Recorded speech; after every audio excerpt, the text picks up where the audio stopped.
We saw last week how James took his position very seriously as king and as head of the church, and he kind of connected those two things, that the reason he was king was because God had chosen him, so religion and his position as king were very connected.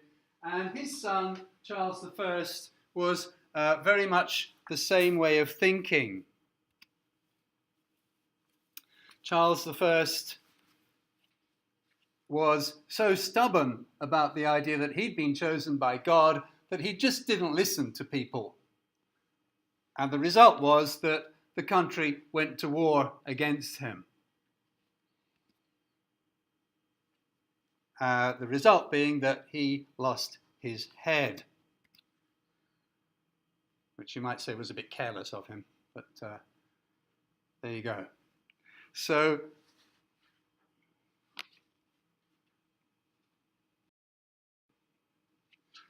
as I say, he was very like his father in the sense that he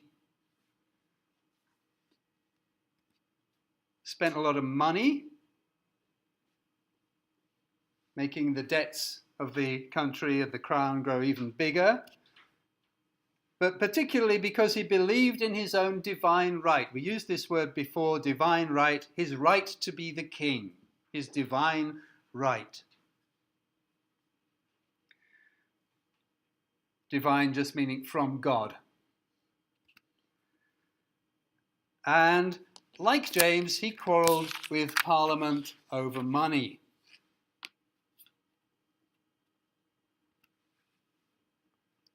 And took his position as head of the Church of England very seriously.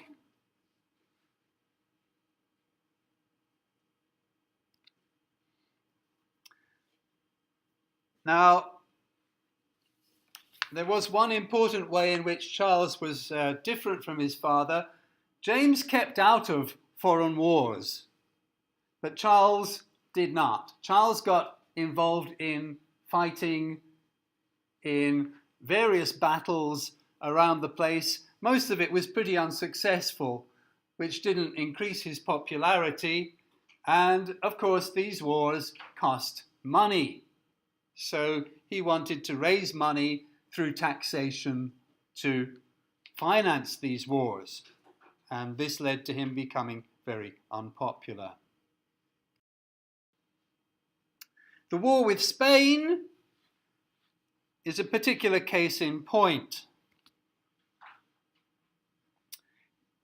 Now, I was talking about, it says here a couple of weeks ago, but just last week really, James I's daughter, Elizabeth, married the King of Bohemia, and he was the elector, which is a little bit less than a king, but it's like the ruler, the leader of an area that is now Germany. Germany wasn't one country as it is today. It was divided into small countries, and James's daughter, Elizabeth, married Frederick. So that led to a very nasty war, which we talked about, the 30 Years' War that we talked about last week. And there was something called the Holy Roman Empire, which we're not studying in this class because it's too complicated and it's European history, not British history. So we don't really have a chance to discuss it.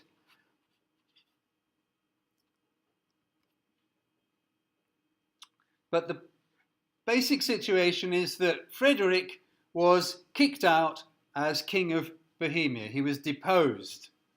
And the Holy Roman Empire was torn apart in a nasty power struggle, the 30 Years' War.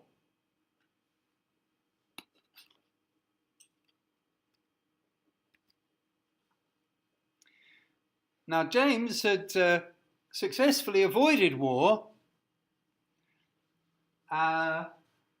Towards the end of his life, he did finally get pulled into this 30 Years' War, or the kind of spin-off of Spain taking possession of the area that was supposed to belong to James's daughter's husband, Frederick. So Spain took control. It's a bit complicated, isn't it? Spain took control of the area that was ruled by James's daughter's husband. And he got kicked out, and James said, okay, yeah, I'll support you against Spain. And then, not long after that, he died. So then it's Charles's job. I think if Charles had had any sense, he'd have just said, forget it. But he didn't. He got involved with the war with Spain. And it was a total disaster. I mean, it really was awful. The total incompetence of the situation is mind-blowing.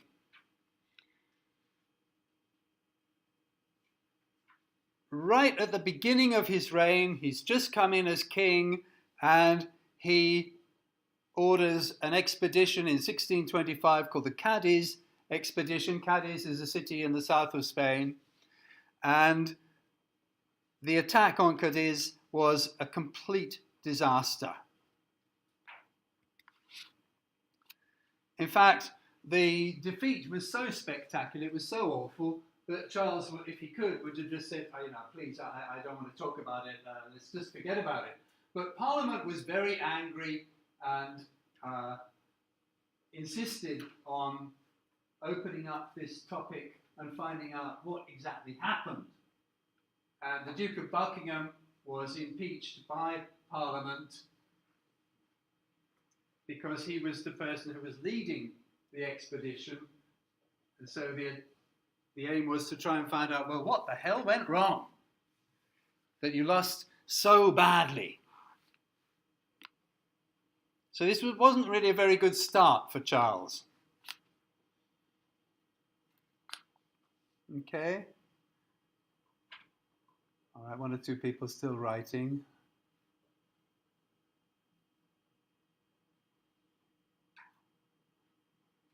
All right.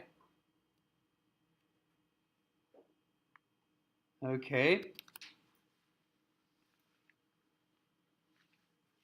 This is the Duke of Buckingham. Well, that's his head anyway. You can probably guess that his body didn't look quite like that.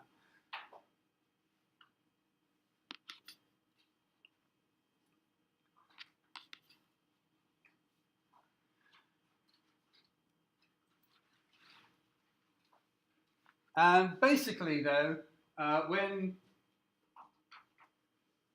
George Villiers, the Duke of Buckingham, was put under pressure in that way, Charles did what his father had done. He closed Parliament down. Just said, sorry guys, stop what you're doing, just everybody go home, I'm the king, I'll rule the country, I don't need you.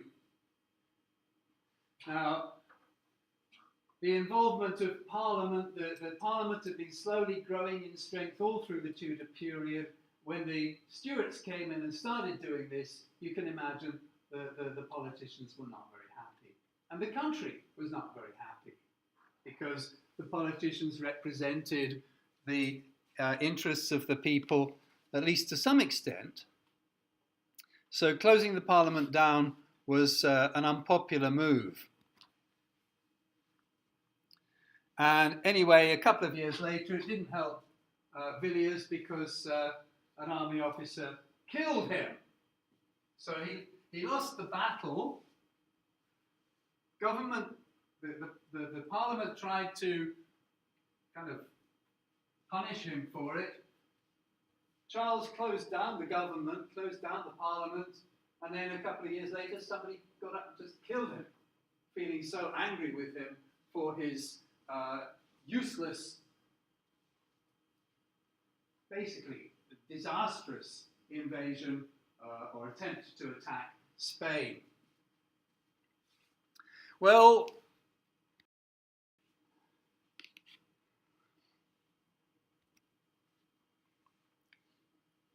you would imagine that if he did this,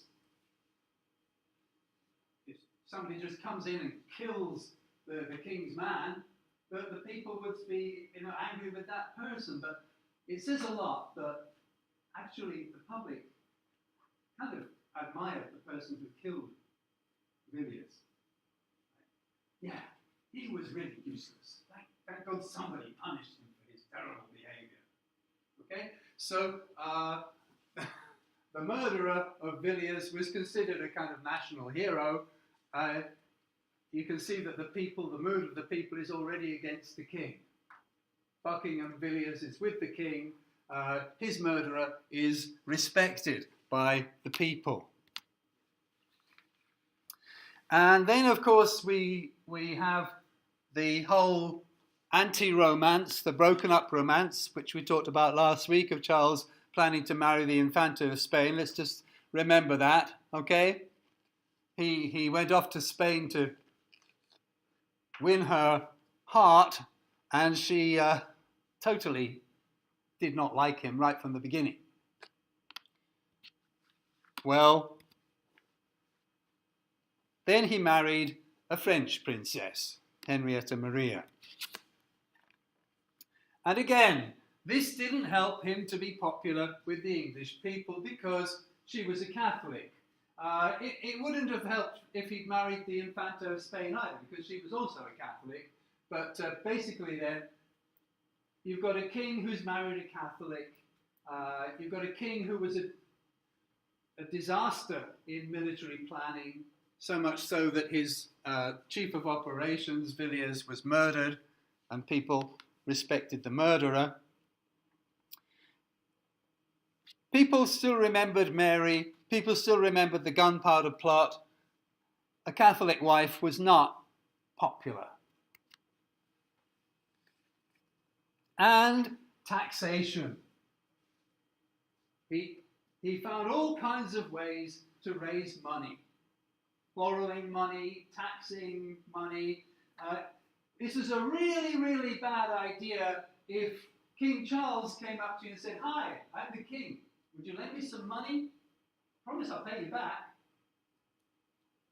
Don't say yes. Don't say, you cannot trust this guy. He won't pay you back. Okay? He'll take your money, he'll spend it, and you'll lose your money. So that also made him very unpopular. So, yeah, sorry, I left the recording thing on here. I should have taken that off. All sorts of non-parliamentary ways to raise money to finance his wars. Sorry, yes, that last word should be wars, if you're trying to write it on your print and you can't see it there.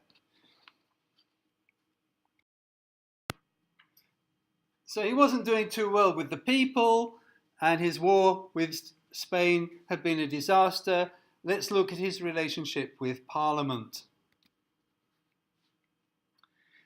In the first 4 years as king, he closed Parliament down 4 times. And then after the 4th time, he just closed Parliament down for 11 years. Said he didn't need Parliament at all. Up until 1640, he was ruling the country on his own. This is a period of personal rule, the king's personal rule of the country without Parliament. Well, he needed money for another war, which was Scotland. Although he was Scottish and the King of Scotland, the Scottish didn't like him either, and Scotland was rebelling against his rule, and he needed money to fight against the Scots. So to get that money, he had to have permission from Parliament. There were some things that the king couldn't do by himself. And he opened Parliament in 1640 to try to get them to agree to give him money to raise taxes and to get money for fighting Scotland. The conflicts in Scotland are called the Bishops' Wars and were mostly fought over the church. Scotland had a different church structure from England. Ecoquilkai is basically England, the Church of England. Scotland has a different type of church, and they wanted a different type of structure for their church, and James wouldn't let them do it, basically. So it was a kind of religious conflict about how the church was structured at that time, the kind of power structure of the church. As the bishop, a bishop is, you've got in the church structure of the Church of England, Imademo, even today, you've got basically the ordinary clergy are at the bottom, the regular clergy are at the bottom, the kind of the person who stands up in the church and gives the sermon every Sunday. And then you've got, above them, you've got the bishops, and they control, okay, each bishop controls, okay, so one bishop will control a number of different churches, okay? So you've got a sort of pyramid structure, all right? Then you've got the archbishops, and they're at the top of the structure again, controlling, like, so one bishop would control several different bishoprics or bishops' areas. It all goes by area. You've got the church, you've got a church here, and this area belongs to one, it's called a parish.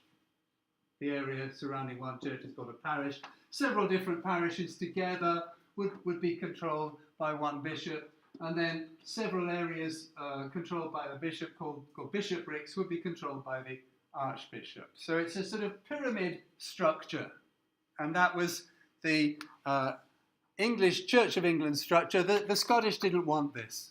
They didn't want this kind of pyramid structure. So they were fighting about the bishops, and therefore these wars are called the Bishops' Wars. So for 3 weeks, Charles got the government together in a parliament. It's called the Short Parliament. He just wanted to talk about getting money to fight against Scotland. But once he got the politicians together, they didn't want to talk about that.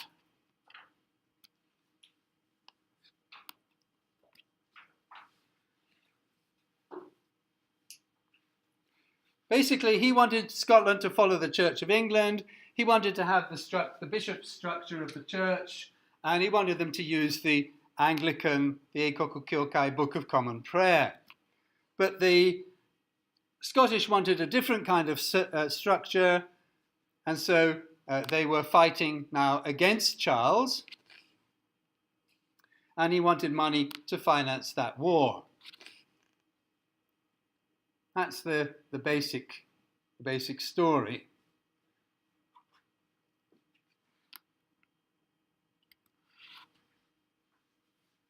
But Parliament didn't really want to talk about those things, or at least they wanted to talk about a lot of other things as well as those things. They wanted to talk about Charles's religious policies. They wanted to talk about Charles's taxation methods.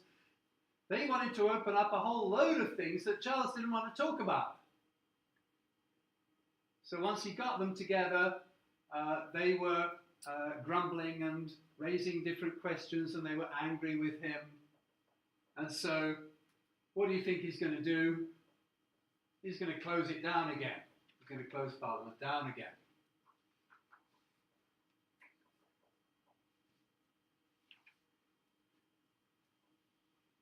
Okay, yeah, again, people are still writing, so I'll give you a little bit of time.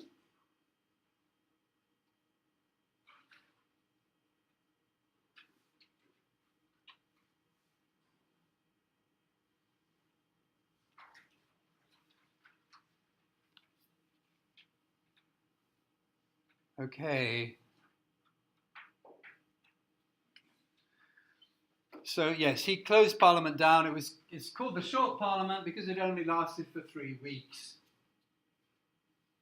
Charles couldn't get the politicians to shut up about things that he didn't want to talk about. So, as was usual for him, he just closed Parliament down when they wouldn't cooperate with him. So this is called the Short Parliament. And it was followed by, the Long Parliament. This one lasted for many years because, well, we'll see what happened. Nothing was agreed as a result of the Short Parliament. They couldn't decide anything. So there was still a financial crisis because of these wars in Scotland, the Bishops' Wars, and Charles had to get the Parliament to come back. So in November of 1640, the Long Parliament began, and it completely went against Charles. They proposed a motion to impeach one of Charles's, close associates, William Laud. They proposed to impeach him for treason. So Charles, obviously, he and Laud are together, and Charles is given the choice, let us politicians give us Laud, or else pay the consequences. Sorry, I have a mistake here, which I'm going to have to change. I've spelt it William Laud, which is what it sounds like. This is the correct spelling. William Laud, L-A-U-D. Now, Laud was following the policies of King James and following the policies of King Charles. He was very strict on the Puritans.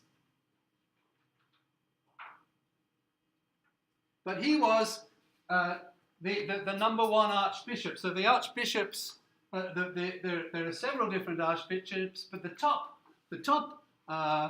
archbishop is the Archbishop of Canterbury, and that's Laud. So he's like, after the king, he is the top person in the church. So he's a hugely important person in the country, and he's very strict on Puritans. For example, he would take Puritans and he would cut their ears off, cut their tongues out, brand them with a hot iron on the face. Basically, very, very nasty stuff. And, of course, the Puritan elements of the country hated him. And Parliament had many Puritan politicians. Quite a lot of the Parliament at this time was Puritan. So they absolutely hated Laud, and they wanted to impeach him as a traitor to the country. So James basically had a choice: give us Laud, or we will make you pay, make the king pay. The accusation was that he was using the church as a kind of state inside the state. He was using the church as a power structure of its own, so that the church had tremendous power inside the country. More power than it should have, more power than the politicians wanted it to have. He was running a kind of independent state based on the church inside the country. So that was the crime that they were accusing him of. So there you've got the Parliament. And it's divided into the House of Lords, the kind of high-class politicians who mostly inherited their position from father to son, through the generations. This was this kind of elite families who had, Mukashikara from long ago, had been part of the controlling elite of the country. And the House of Commons was the voting politicians. Now, most people didn't have a vote in those days, but there were small numbers of people who were given a right to vote, and they would choose a politician to represent an area, just like now, except that only a few people had the right to vote for. So those elected politicians, those ones who have been chosen to be members of Parliament, the House of Commons, they were mostly against Charles, they were mostly against the Archbishop William Laud. So you've got the country and the government dividing itself into two groups.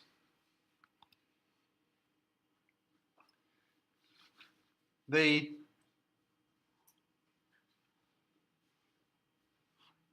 government, the House of Commons, the elected politicians were also against the military leader of Ireland, the Lord Staffield, the Deputy of Ireland, who was getting an army together in Ireland to fight against Scotland, but Parliament was so suspicious, they said, wait a minute, we think that the King is letting Stafford raise an army in Ireland, and it's just a lie that they're going to attack Scotland. They're going to come and attack us. That's what he's doing it for. Now, I think they were wrong in that suspicion, but historians, again, there's some debate about it. But the problem is that the politicians at that time did not trust their king. They thought he would raise an army pretending to attack Scotland, but really, the army's going to come down to London, it's going to attack the government, those of the government who are against the king. So that's what they're worried about. So Charles basically sacrificed Stafford. He thought that, okay, I'll give them Stafford and then maybe they'll leave us alone. Nasty thing to do because Stafford was his chosen man. He gave them Stafford. He didn't give them the Archbishop of Canterbury, Lord. He gave them Stafford. He said, are you satisfied? Okay, you can have him. And he was executed in 1641. So he betrayed, I think you could say, he betrayed his servant, the Deputy of Ireland, hoping that that would be enough, but it wasn't enough. Basically, the Parliament now slides into civil war. The Long Parliament starts to make reforms, big reforms, to protect itself and to protect individual rights, and in particular, they want to say, the king cannot tell us when we should meet or not meet. Parliament has to have this right of its own accord. Sorry, I seem to be running a bit late. I thought I had a bit more time. Then a rebellion broke out in Ireland.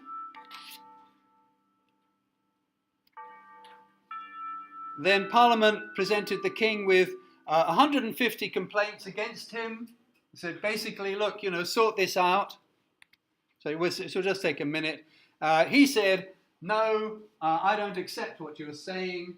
And then in January 1642, he actually took soldiers into the Parliament to arrest politicians who disagreed with him. This is the only time that soldiers like this have ever entered Parliament.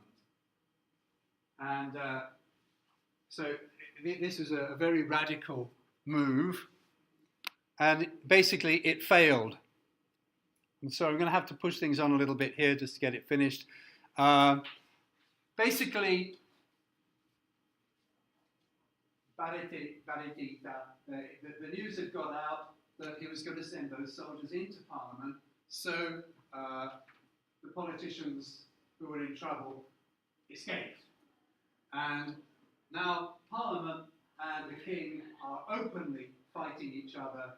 Charles is fearing for his life, and he gets out of London and goes to Oxford, and the battle begins. The country is now divided, those who want the king and those who don't want him. At the end of the story, as I said at the beginning, Charles loses and he gets his head cut off. Okay? So that's next week's exciting installment, really.